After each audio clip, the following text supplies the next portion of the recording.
Must remove the forceful categorisation of the Khoisan people as coloured.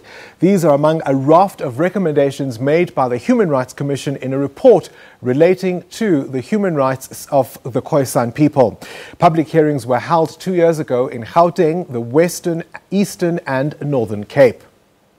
The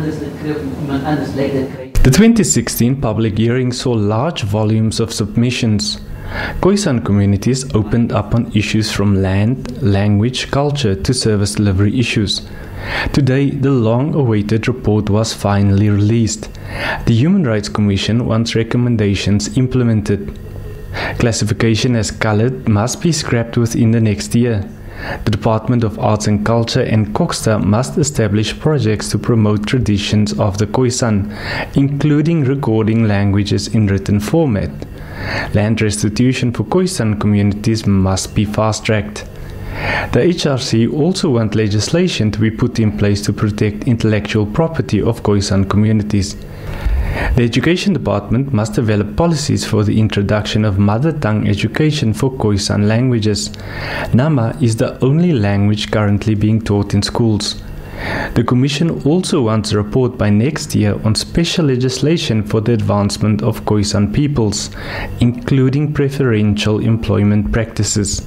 The people around the table have got understanding for the work of the Commission, understanding that we will now have to monitor the situation and engage those departments. So I feel quite happy that the Commissioner took the study in this investigative hearing in order to look at a community, and broadly the Khoisan community, which historically has been suffered several injustice and brutality. The report has found favour from the complainants. I hope the report goes smooth to tell our story to the world. It also brings momentum to the development and recognition and empowerment of Khoi and San communities within South Africa. The HRC and communities will follow up with affected departments. The report also directs the various departments to thoroughly consult affected communities. It also recommends National Treasury makes the necessary funds available to finance the recommendations.